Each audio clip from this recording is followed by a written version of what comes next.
Most spiritual texts come from monks, mystics, prophets, but the text that I'm going to talk about today came from a skeptical psychologist who was also a self-proclaimed atheist. Helen Schucman didn't believe in God. She worked at the Columbia University in the 1960s in a department full of tension and ego.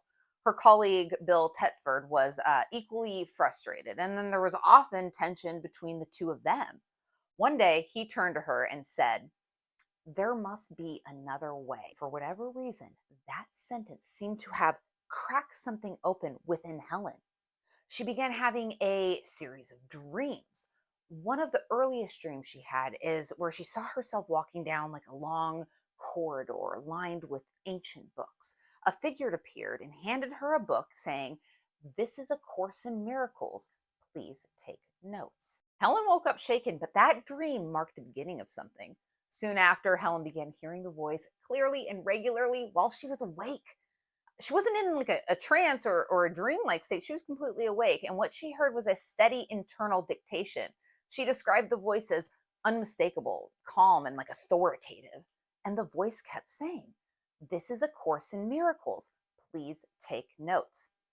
And the most alarming part, especially to Helen, who remember was an atheist, was that voice she was channeling identified himself as none other than Jesus.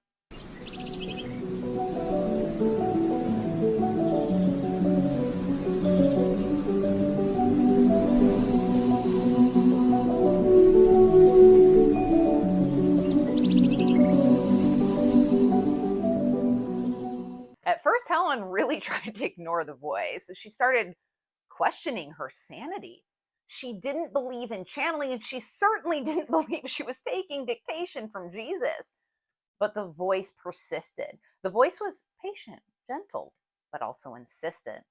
It said, "You will do this. It will not be easy, but you will help me write this course." For 7 years, from 1965 to 1972, Helen transcribed what would become nearly 1,200 pages of text, a book now known as the Course in Miracles. She wrote it in shorthand on a yellow notepad, often very late at night or early in the morning. Then she would bring what she wrote in and dictate it to her colleague Bill, who would then type it up word for word.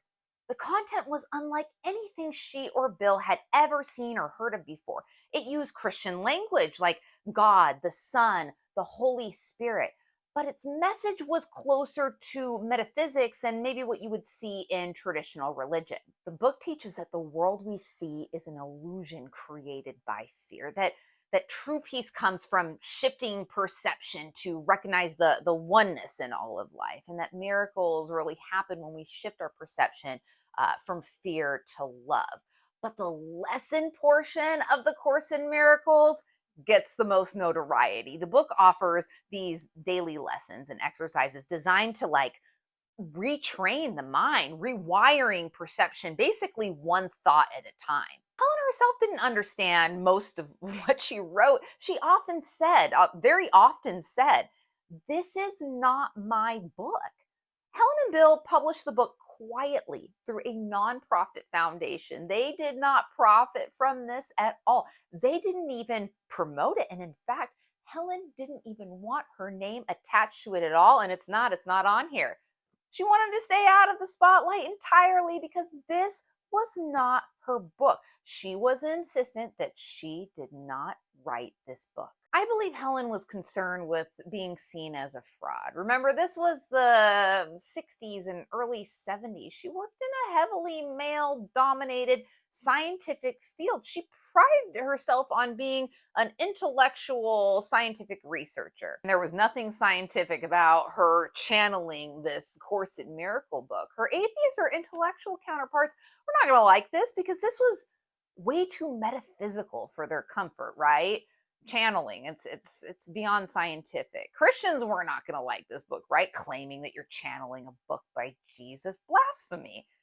And yet the book spread quietly at first, but then quite globally without any marketing. By the 1980s, A Course in Miracles had reached spiritual seekers, psychologists, and even celebrities, as we've seen with Marianne Williamson, right?